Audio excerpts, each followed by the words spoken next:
Jean-Marie Kuttner, le maire de Schiltigheim, la transition est facile pour parler du mondial de la bière à la cité des brasseurs. Vous êtes le maire de Schiltigheim, élu au printemps dernier, 6 mois maintenant de mandat désormais. On va parler surtout de rentrée culturelle parce qu'on s'était dit que, alors en ces temps un petit peu difficiles où tout le monde se serre un petit peu la ceinture, il y a un domaine sur lequel vous êtes, allez, pas lâché, mais en tout cas qui ne souffre pas trop de la crise. C'est la rentrée culturelle à Schiltigheim, comme quoi même en des temps difficiles, on peut se faire plaisir niveau culture. Exactement, surtout qu'on a un programme très riche et à des prix très abordables. Vous donner un exemple, notre programme jazz par exemple, qui est un programme reconnu et qu'on a reconduit bien sûr, l'ensemble des places ont été vendues dès le premier jour. Pourquoi mettre l'accent sur la culture comme ça pour cette saison 2014-2015 ? D'abord, on le fait tout le temps. Je veux dire, on est connu pour notre programmation culturelle qui date depuis maintenant près de 20 ans. Et on y tient beaucoup et on attire énormément. Ça s'adresse à tout le monde, il y a toute une programmation vraiment pour le jeune public, il y a la volonté vraiment d'en faire profiter tout le monde, chilicois, mais aussi en ouvrant évidemment, il n'y a pas de frontières à l'entrée de Schiltigheim. Oh non, loin de là, on attire très largement une grande population également strasbourgeoise.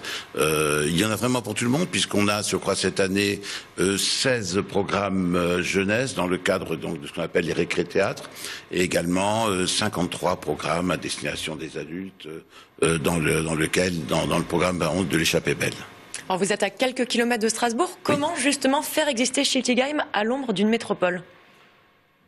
Sommes-nous à l'ombre? Je crois qu'avec ce programme, on est en pleine lumière, au contraire. Et je répète, on attire très largement. On a des programmes de très grande qualité, à des prix très abordables, une programmation très variée. J'entends qu'à partir de l'année prochaine, ce sera encore un peu plus varié.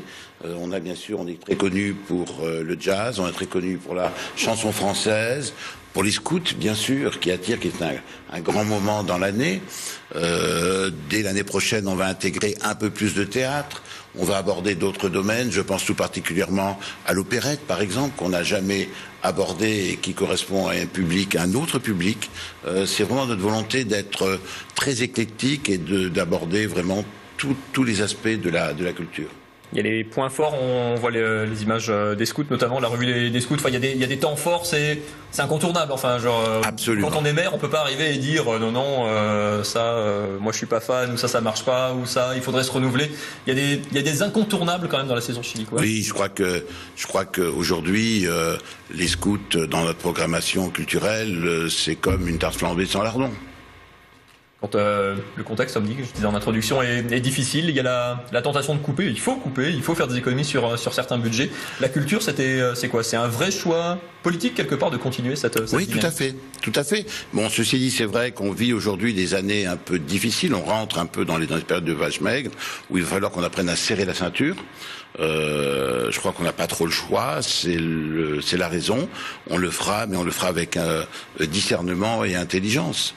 Schiltigheim, c'est un peu plus de 30 000 habitants, la 5e commune d'Alsace, de manière politique un peu plus large. Qu'est-ce que, un peu pour prolonger la question de Mélodie, comment on existe au cœur de l'Eurométropole? On aura le JT de Tanguy tout à l'heure c'est une grosse agglomération, Strasbourg. Quand on est une grosse commune dans une très grosse agglo, comment on fait entendre sa voix?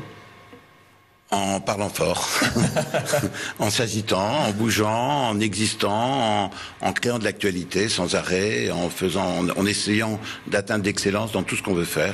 On peut garder une identité, une espèce d'esprit de clocher un petit peu comme ça dans ces communes périurbaines où il n'y a pas vraiment de frontières. On passe de Schiltigheim à Strasbourg, de Schiltigheim à Bischheim, vos différents voisins. C'est une problématique qu'on retrouve dans les autres agglomérations aussi. On arrive à garder une identité, la culture, ça sert à ça aussi. Je crois qu'il y a une vraie fierté à être chilicois. Il y a une véritable identité et je crois que si les Chilicois appartiennent à la CUS, ils appartiennent d'abord à Schiltigheim. Merci beaucoup.